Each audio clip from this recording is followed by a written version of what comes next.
Hi, Kathryn here with Circle Art Designs. Today we will be working on Project 5 from our Jesse James Designed by Me Rainbow Bead Mix series. This will be on my work table, Rainbow Stretch Bracelet. And I've added a lovely seahorse and freshwater pearl charm to it. So let's gather up our things and get started, shall we?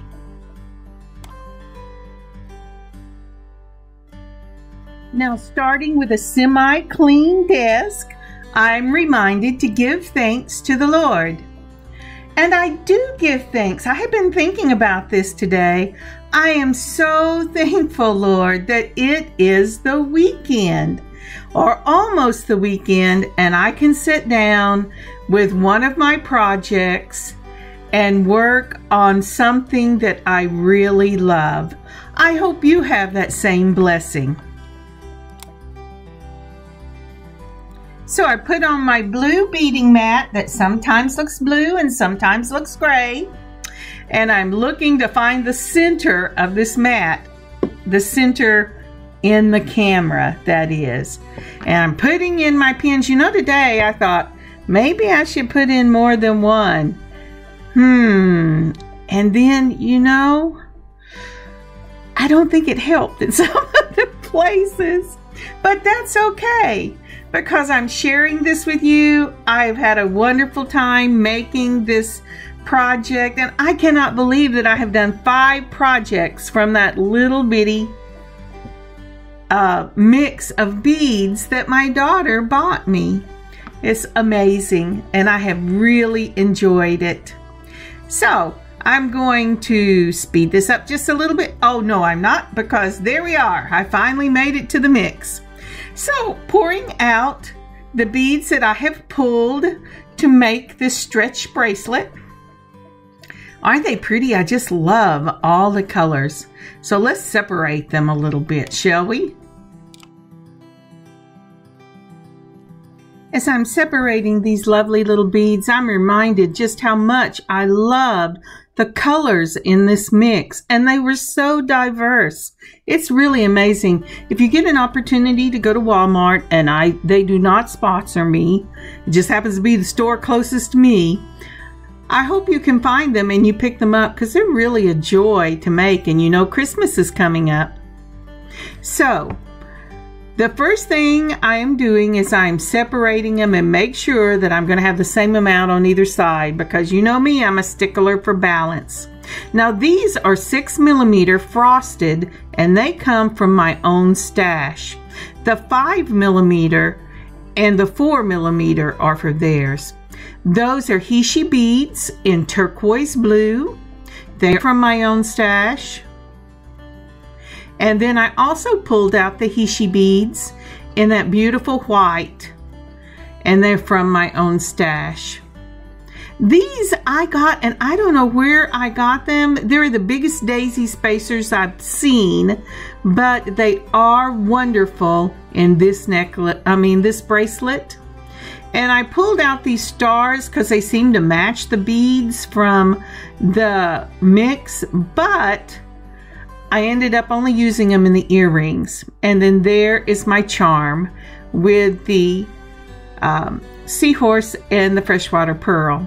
Now I'm using Stretch Magic here in a 0.7mm. I normally use a 5mm, 0.5mm instead. But this is the pattern we will be using. We're going to start out with that 4mm frosted bead.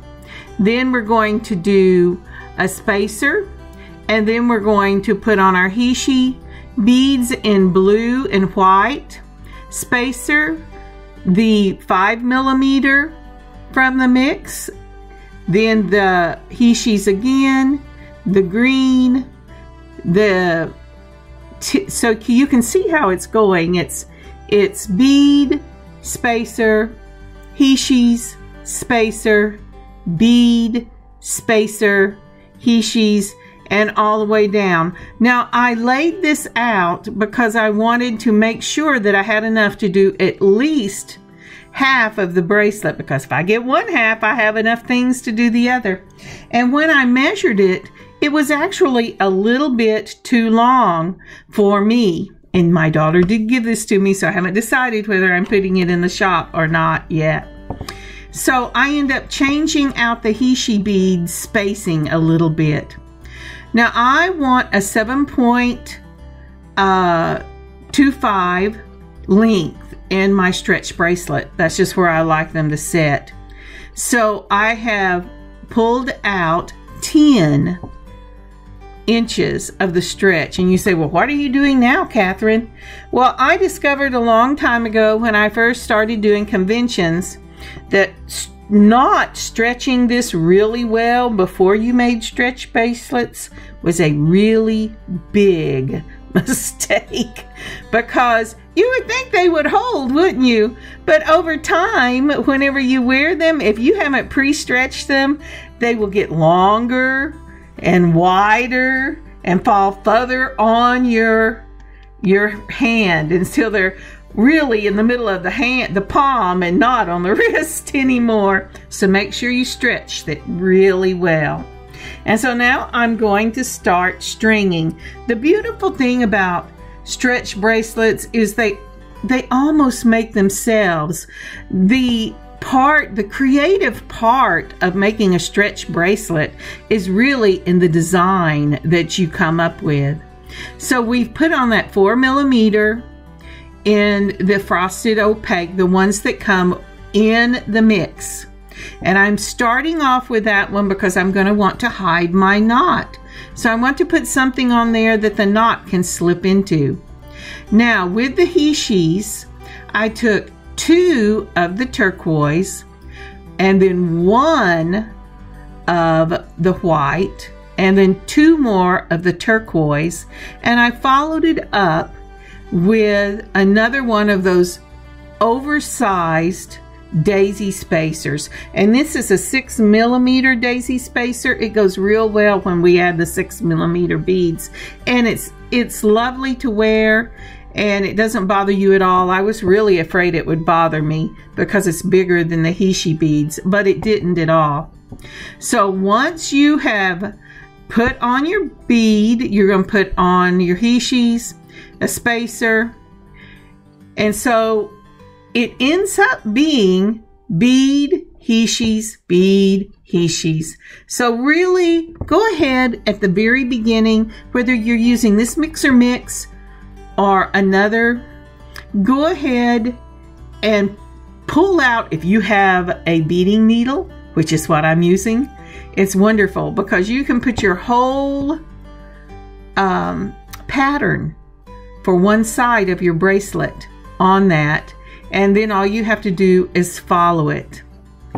So we're back to the Hishis, and I very quickly decide that putting them on one at a time is not fun. Now when I do just a Hishi bracelet, I load them up and I try to put 5 or 6 on at a time by just wiggling in my finger. So let's see what we've got here. This is your 4mm spacer, Hishis, spacer, 5mm spacer, Hishis. So the next thing that should go on is your spacer. And it's going to go on just like that. Well, if I don't drop it, you don't want to drop it. I have to crawl under my desk and pick them out of the floor a lot. Okay, so as you can see, I still have 1 more of the 5mm in the green. Like I was saying, this mix is just amazing, especially if you love to work with color, and I do. It's just the colors in it are really stunning, and yet there's a softness to them. A lot of times the things I pick myself, they're bold and vibrant and sparkly. I love sparkle. But when I pulled these out and looked at them, I went, wow, these are great. They're really great. And I could hardly wait to make it. You know, I don't think I had put but one thing up from this this mix in the shop because I have loved them and kept them. So we're going to continue on with this until we've used up all of those 5mm beads, because I really want to put to good use the beads that came in this mix. And so here you see we have the blue, the pink, the green, and the last one in this mix is an orange. And yeah, I could have, you know, put it in the right way to make the colors come out like it would be on a rainbow, but this is the way I loved it, so that's what I did. Isn't it wonderful whenever you are designing your own jewelry that you can really make the piece the way it sings to your own heart? And you know, you say, but you're trying to sell to the public. Well, first of all, I don't sell everything. I give a lot of it away, and I keep a lot of it. But I have discovered that if you really, really love the piece you're making, and you need to sell it or you want to sell it, it will sell when it gets in front of the right person or the right people. But if you don't like it, it will never sell, because if you don't love it, someone else isn't going to love it either. So now we've gotten to the rainbow beads. We received 4 rainbow beads in this mix. I have put 2 aside for the matching earrings. So when we have done the last of the 5mm, we're going to put on the 6mm rainbow and a spacer. Then I'm putting from my own stash one of those frosted in the yellow 6mm glass beads, and then I'm going directly to a spacer again. If you'll notice, once I get to the rainbow, I am not using any more of the Hishi beads. Now, the next thing I am going to do is measure this. And when I measure it, I decided that I needed one more something. So that's when I went ahead, because I was thinking not to use the green, but I went ahead and used the green and the spacer. I was watching that thing jump around. Boy, it just jumps around, doesn't it? Yeah. Okay, so that's how it looks. Excuse me. All right, I measured it. It was fine. I decided if I needed any more length, I would put it at the back.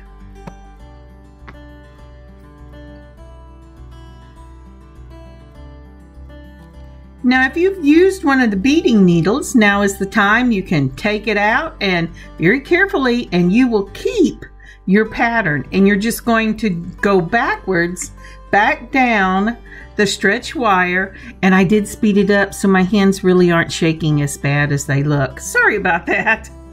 And till we get to the end, and then we're going to tie a knot in it. Now, you might be thinking, but I need a bracelet bigger, or I need a bracelet shorter than this particular bracelet. And you know, whenever I do the bracelets on beading wire or on chain, I always add an extender, and you can't really do that with this. But what you can do is you can use those Hishi beads as extenders, or you can shorten them, either way. So if your bracelet needs to be longer, you can put maybe 3 of the blue on each side and 2 of the white, or maybe 4 and 3. It doesn't really matter as long as you follow the pattern. And you say, yeah, but mine is going to end up being too long for me because I have only a 6-inch wrist. Okay, decide how many Hishis make up an inch, because that's about what you're going to want to take off, and adjust your pattern accordingly. This is really a very forgiving bracelet, and it's a lovely one to start. I have had people say, oh, only kids do stretch bracelets. Well, that's not true. They are one of the go-tos for most ladies who love bracelets because you can wear them and they're easy to wear. They can be beautiful. They can be as dressy as the beads you want to put on them, or they can be as dressed down as the beads you want to put on them. It's really what you want for the occasion that matters. So here I am looking at, you just saw very quickly, because I have this sped up, you just saw the charm go by. Well, I forgot to put it in the middle, but that's okay. I'll show you how I can fix this, because I am not taking all these Hishi beads back off. As we're finishing the stringing, would you please take a moment to like this video and leave a comment? Thank you so much.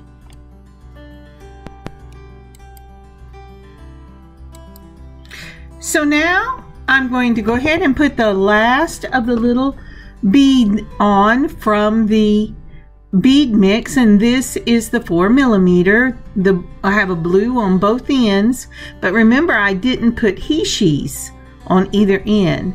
That way I have an opportunity to continue the pattern.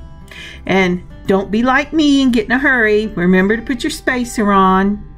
And then we're going to measure this once I get the Hishis on, because you don't want the two blue beads butting right up against each other. Then it will look like you made a mistake. And go ahead and put your Hishis on. And then you want to measure it again and make sure that it is long enough. Now, if for some reason when you measure this, it does not measure the length you want it, now is the time where you can build with the Hishis. If it's too short, because I got mine a little too short.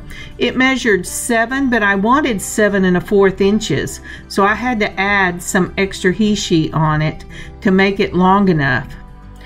And I'm going to tie the knot now that I've got, not the knot, just the overhand. I want to be able to take this off, but I want to make sure that it sets where I want it to set.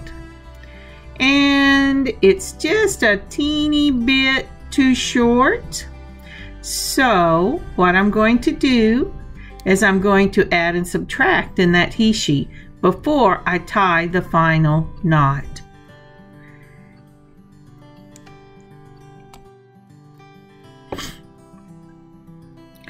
And right here is where I'm adding a second set of Hishis. Now I was almost as far as I needed to be. So this time I am adding my original pattern that I tried, which is a 3 and a 2 and a 3. This will be on the back of the bracelet, even though these bracelets do have a tendency to move around the arm unless you get them on like a rubber band. And you know, if that's the way you like to wear them, that's great. But man, I can't stand anything too tight on my hand, on my wrist.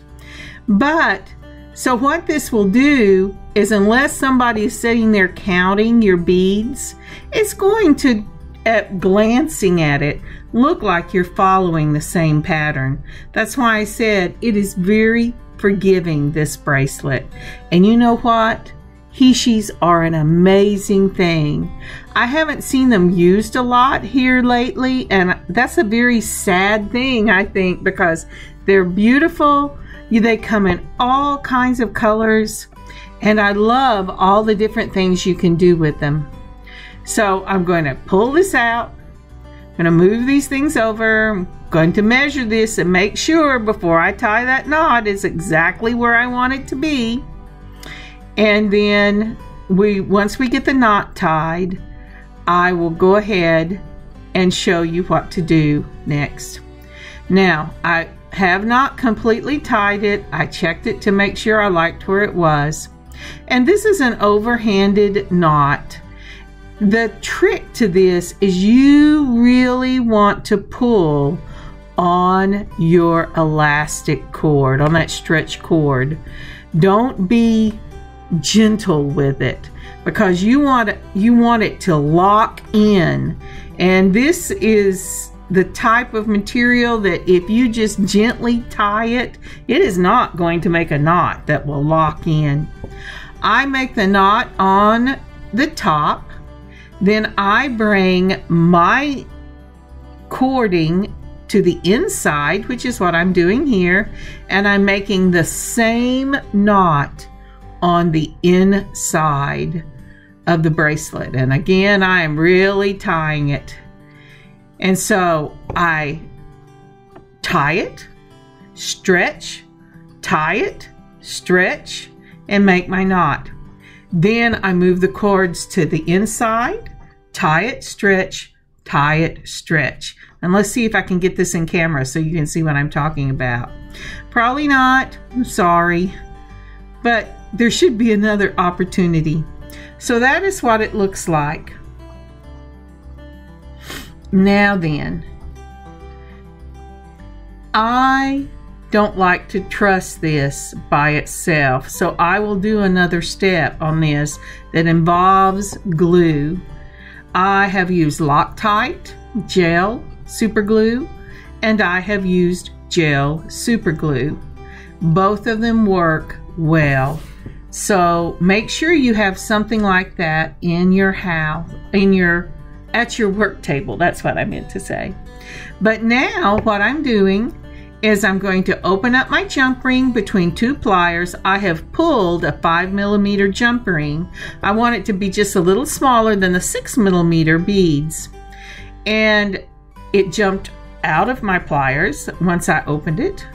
So what I'm going to do is I'm going to stretch the bracelet between the bead in the middle and the spacer. Some people like it to hang on the side, but I want my charms to hang facing my wrist, where they're facing flat on my wrist.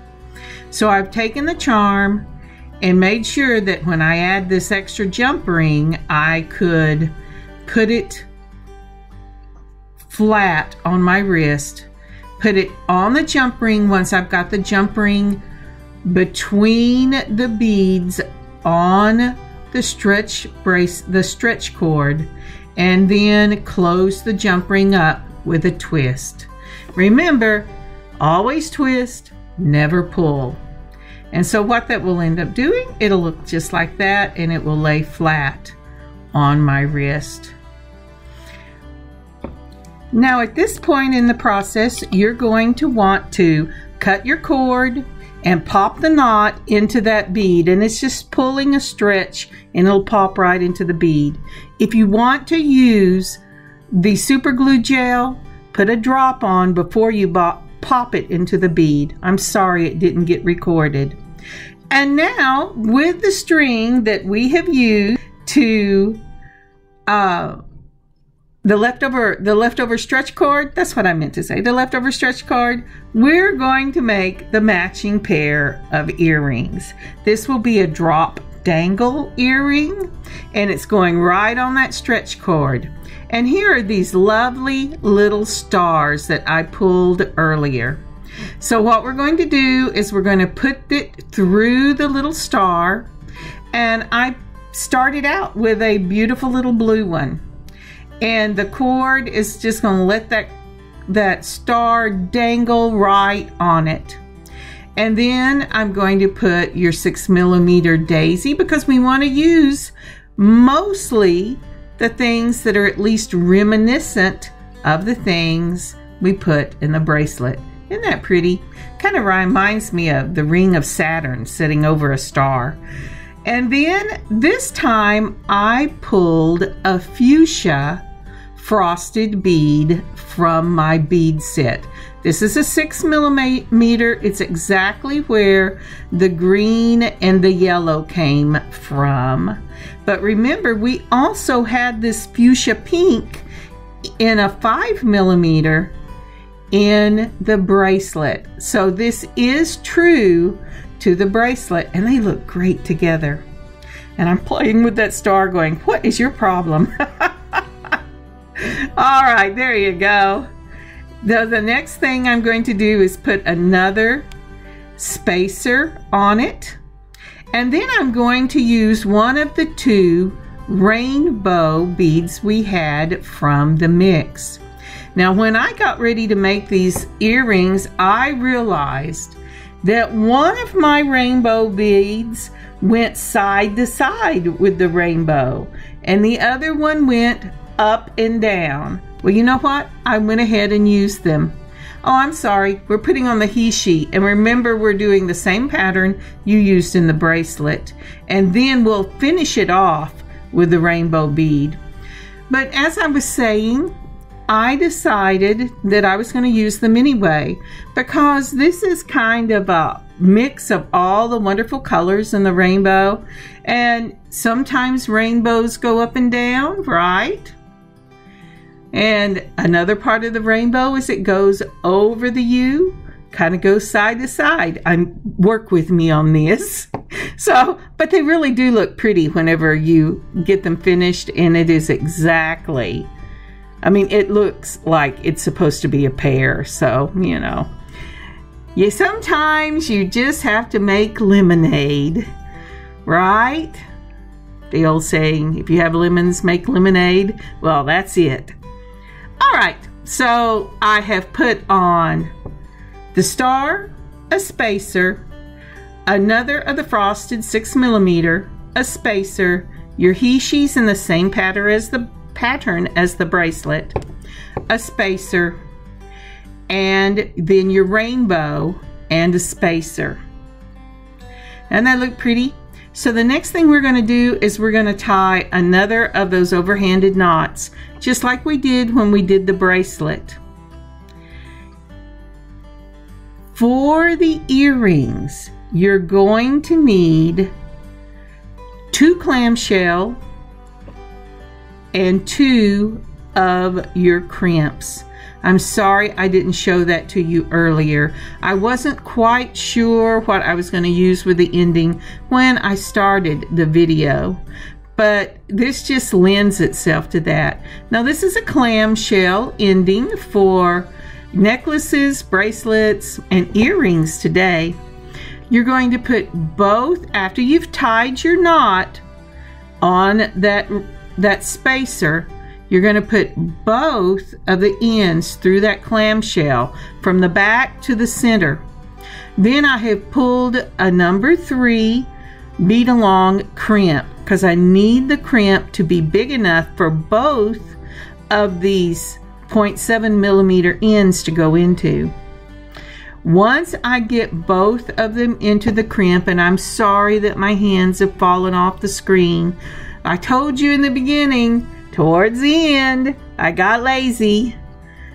But once I get it in there, I am going to take a pair of round nose pliers. You can use chain nose or round nose. We want to flatten that crimp because we want the crimp to be wider than the opening in the bottom of the clamshell, so it will hold your dangle inside the clamshell. So right here I'm holding it and I just mash, and sometimes one mash is good enough, sometimes I need to do it again because I'm afraid I don't have it caught well enough. Now with these, they always say that the crimp is enough. Sometimes if there's not enough space, I don't tie another knot.